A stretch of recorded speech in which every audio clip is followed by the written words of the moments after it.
We're working on this 2016 F350. It's got 124,000 miles. It's a four-wheel drive truck. Electronic issue that it's having is it will not go into four-wheel drive, and it displays this error message on screen. Or you flip it into four-wheel, it says it's trying to shift into four-wheel, and it says check 4x4. So that means that the computer is seeing something's not right with the four-wheel drive, and it won't allow it to actuate and lock into four-wheel. If it's giving you an electronic warning message on the dash, then that means you're going to get a computer code. In this case, under the transfer case module, you'll see it has a C1010-13, which is a continuous vacuum hub lock solenoid circuit open, not current DCC, and that is because I had plugged it in earlier after I popped the hood and saw that it was unplugged. It was unplugged because the connector is broken. When you have an open circuit code, that usually means one of two things. Either the solenoid itself has an open circuit internally, and you can check that with a voltmeter, or it means there's a break in one of the two wires. This truck being a lower mile truck, 124,000 miles, I didn't really suspect that as an issue. It could have been. I've had some other low mile trucks have breaks in wires before, but in this case, I'll show you what we found. This four-wheel drive hub lock solenoid is under the hood, connected to the back. This does also apply on your gas trucks as well. This is going to be in the same location. You got your vacuum line coming off your vacuum pump, and then it goes to this, I call it like a distribution center. So if you see here, this was just hanging out right here, and this is your continuous vacuum solenoid. So you've got your vacuum coming in, it then runs through this solenoid, and then this is what then pulls the vacuum on your locking hubs. So in this case, we went ahead and ordered a new pigtail. This is supposed to have a plastic clip here that attaches to this tab on top of this locking solenoid. For now, just for testing purposes, we plug this in. We can come back in. We'll just go directly into the transfer case module. So codes menu, we'll clear the codes within the module, and then do a key on engine off command test to test the four-wheel drive, and that code is now cleared. We'll start the truck up because it needs vacuum, and the truck has to be running to have vacuum. So we'll go ahead and start the truck. And now we can switch it into four-wheel drive. No error messages. Back into two-wheel. Back into four-wheel.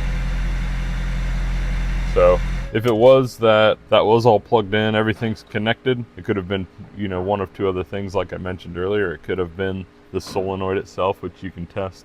There's a specification for that solenoid. Yeah, we'll put that on screen. Also, it could have a break in the circuit. That's the few things to check. But now that is for that specific code. These trucks have had a vacuum locking hub system for quite some time. So it didn't start till 1999 on the higher trim trucks. Now, if you have a manual transfer case, you're not going to have a vacuum locking hub system for the front. This is Ford specific. These have auto locking hubs, especially on your XLT, Lariat, King Ranch, Platinum Limited. Now with a auto locking hub, after it comes through this solenoid, it then runs down from this vacuum line, and it splits and goes to both of these hubs. The way that works, these have a vacuum ballast, a rubber ballast on the inside, that when this pulls a vacuum, it in effect does the same thing as me switching this into the locking mode, where it locks this. So if you go into the auto mode, this would be free spinning until that vacuum hub pulls this locking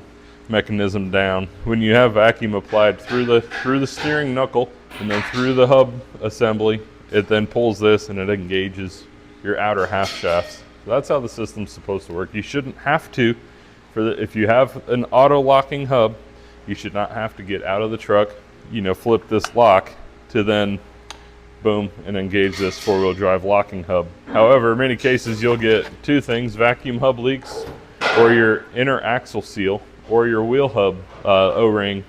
There's so many different seals. I think there's two on this outer axle. You got the face one, you got this orange one, and then the ballast itself could leak. I've seen them leak right out of this locking hub through this groove.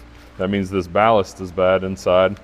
I've also seen, they call it the CV axle seal. These aren't CV axles, I know, but that's what the book is going to call it. That's the one that attaches to your half shaft, and that seals to your knuckle. And then it could also be leaking from the seal on your wheel hub itself. So there's multiple leak points. The way we have actually found best to diagnose these, we use a smoke machine and we'll take this vacuum line off here and we'll put smoke into it. It's the same type of machine that you use for testing evap systems on a gas car, gas truck.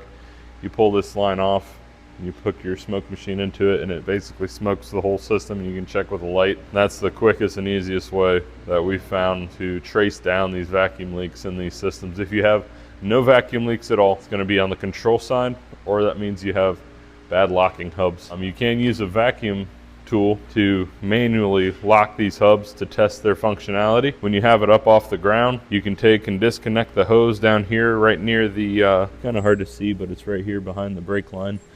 Right there, this line. Oh, see, this one's not even connected, so that's a problem there. So we'll go ahead and hook that back up, but that would also cause this not to work. Yeah, you can pull a vacuum at that line that was there disconnected and then spin the wheel, and you'll see that manual locking hub engaged. One last thing, 2011 they switched to this mechanical vacuum pump that's driven off the front of the CP4 gear, the injection pump gear. The early trucks, 1999 all the way to 2010, had an electronic vacuum pump on the 6.4. It was sitting here on top of this battery, this electronic junction box. The 99 to 2007 6073F Super Duty, actually I'll show you on this truck. This one's got a external oil cooler and filters, but this is the vacuum pump here underneath that. They sit right next to this ballast. So this is where you're gonna find your vacuum pump. If you turn the key on, this should run with ignition power, and if it continuously runs and runs and runs and runs and runs, that means either the pump is burnt up on this or you've got a vacuum leak somewhere that's not allowing that to reach its full vacuum pressure, and your four-wheel drive is not going to work. That pretty much covers your 1999 all the way up to 25 Super Duty vacuum hubs. Getting electronic warning message, check your codes first. Don't just start throwing parts at it, and then check for vacuum leaks, and then start replacing parts if parts are needed. Thanks for watching.